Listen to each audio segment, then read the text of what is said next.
Hi, my name's Rob. I'm from APS Garden Machinery and I'd like to talk about the Stihl MS 180 chainsaw. Getting this machine here, chainsaw, in the package you will receive the unit, the guide bar, chain loop, which is in this box, and what they call a scabbard, which gives the covers go over the chain and guide bar. You also get the socket spanner with the flat screwdriver and a manual. I'd like to just go over briefly of the machine itself. It gives you 1.9 horsepower, 14-inch bar, cutting bar, and it has a 1.3 thickness chain with 55 link. It's ideal really just to do maintenance in your garden or to do firewood and other bits and pieces. Cutting wise, it says 14 inches, amply it will do 6 to 7, 8. You can do a 14-inch birth diameter tree, but it'll just take a little bit of time. Generally it's just around about 6 or 7. It's ideal for pruning, light work, maintenance at home in the garden, or just to do the firewood. Okay, the machine itself, as you see, it will come to you like so. So I'd like to walk you through on how to assemble your chainsaw so you're aware of the machine itself. So when you do receive it, you have these items here, and ideally you take off this side guard here,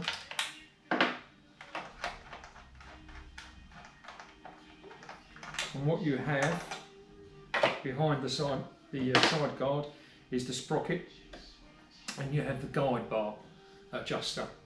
So seeing here in the guide bar adjuster there is a pin here, and when you screw the actual adjuster, that bar there will push the guide bar out towards away from you. Reason for this guide bar is, believe it or not, the chain does not stretch, gets worn, so there'll be a gap, and what happens is the chain will get sloppy on the bar, so there's too much movement for it to cut the wood correctly. So what you do is just tighten the adjuster clockwise, and it pushes the bar out. I'll show you in a minute how it's done. So just going on to this point here, just want to show you with this machine itself. Here is the actual oil, where the oil gets distributed onto the chain, and again that's another factor that you must keep an eye on, that this doesn't get blocked by the sawdust that gets gathered behind the side guard. You'll be surprised when you're cutting the wood. Also on here, you have the chain oil, where you put the chain oil in there, and at the back here is the fuel tank, so you put your 2-stroke engine petrol in there. And you have to make sure, and they designed this as well so that you actually can, when you make sure you use a screwdriver just to tighten it, because the vibration from the engine can sometimes loosen the cap, and then you find all the liquids on the floor. So if you just give it an extra twist with the screwdriver, it just tightens it up. So at the back here, what you've got here, you've got simple settings, which is really easy with a single lever. So you literally all can do it with your thumb, as you can see. Even though I'm a bit awkward at showing you, it's literally easy way. So the idea with the actual machine itself, it has 3 settings: full choke, half choke, and normal run, and the off position. But with this, it's so simple and easy. Obviously, once you've put the petrol in and the chain oil in there, you put to starter, you put it all the way down to full choke, you give it a few pulls, and all you want to hear is a cough, or it catches and then it pitters out. That doesn't really mean that you try again on full choke. It indicates and tells you it's ready to start, and then you just flick it onto half choke with your thumb, flick it onto half choke, and then give it a few more pulls, and then it'll catch and it'll run at 70% full rev. Once you've let it warmed up for 5 to 10 seconds, and if you see, once I squeeze this trigger, it'll go on to its normal run. Like so you hear that click. So now it's an idle, and then now you've got full control of the throttle with this trigger, like so. Another important part of the machine, and obviously if you when you finish, just flick with your thumb and then you can turn it off. Another important part of this machine is the chain brake. This is a safety mechanism that we here at APS do value on with safety on the PPE. This is to prevent, this is obviously, it has two reasons for this. When you start the machine, you're supposed to put the chain brake on so there's no accidents. And if there's any kickback, the ideal thing is that you will use your wrist to stop the chain moving. However, the kickbacks can happen at any time and at a very fast pace. And what we recommend, which is on our website, is the safety helmet and the PPE gloves. These are not your general gardening gloves. These have thousands and thousands of fibres in there. So when that chain starts eating into the glove, it chokes the chain from moving at all. Use a standard pair of gloves. That'll cut your hand straight away. I'll put this together and I'll show you how one more. Well, not literally. So going back to here with the guide bar. So you have a guide bar here. You have your chain loop. And importantly, what you've got here is put it on correctly.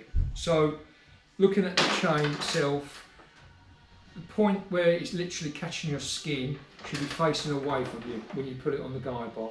So the guide bar, you put it onto the guide bar. So this is the nose of the guide bar with a sprocket that spins around to guide the chain. Put it on top of there like so. So it's all nice and it's nice like so. And then what you do, you put the chain here around the sprocket. And this sprocket here is connected to the engine. So this actually engages and turns the chain. So at this point here, I have to do it this way and I'll show you in a minute. Put it around the chain, and if you notice there's a hole here at the end of the guide bar. That's where the pin goes with the adjuster. So the adjuster pin will go into this hole here, which, like so. So it literally looks like that. Just make sure that chain's in there. And with that doing that, you now can see there's a lot of gap there between the guide bar and the chain. So I do need to adjust this. I'll do that. And if I show you, once I turn that round clockwise, that pin is pushing the guide bar out. And if you can see the chain, it's starting to now to connect to the guide bar. So there's no gap at all. So once you've got it right, that'll be perfect first time, and you're happy like I am at the moment. It's not totally correct tension, but I want to put the side guard bar on there so it's secure. So what you do, put the side guard on there, and just turn it this way. Put the two side nuts on just to hold it in place. Only finger tight, but then you come back to it and you tighten it as hard as you can. But at this moment of time, it's now in place. But importantly, there's a lot of play in it. What that needs to be is like an elastic band got a pin to it. So what you do, you get the screwdriver again on the combi spanner, and you just turn it clockwise. And as you can see, once I start turning it, it starts getting tighter. But there you go. But you don't want it too tight, because if it's too tight, the chain won't go around freely and there'll be too much strain. And to me, that's perfect. There's a pin to it, like an elastic band's got a pin, but there's also movement in the chain. So now once you're happy with that, you then just get the combi spanner, and like I said, you tighten that as hard as you can to prevent the side guard coming off, which then means the chain will fly off. So that's all nice and secure. So there you go, the chain is fitted on. I'm happy with that, and everything's all in place. Now in my other video, which I'll show you how to start it, I explain and I'll show you all the bits and pieces how to proceed to start it correctly. I also got another video is how to sharpen the chain, so have a look at them. It'll show you the right way to sharpen a chainsaw blade. Going back to the safety wise, again, if I can explain to you and show you. So if you're sawing away and then you hit a knot or you hit something, you know, that will give it a kickback, it'll come at you like that very, very quick. So ideally, it's that. But it's so quick, you may not be used to doing that. Your first reaction is that. So that's where the chainsaw glove comes in handy, and it'll just stop the chain saw going towards your face. And don't forget, your reaction is your fingers will still be squeezing that trigger because you're tense. If you miss that and it's coming up that way, even though this chainsaw helmet has many reasons for use. One, for it's got ear defenders. Two, it's got a face visor to stop any bits hitting your eyes. And the third one is to protect your crown of your head, just in case you get a kickback. If there's any questions or anything you need to know, please email me at the description below at rob@APS Garden Machinery, or have a look at our website. We've got some fantastic deals going on in September. Thank you very much. Speak to you soon.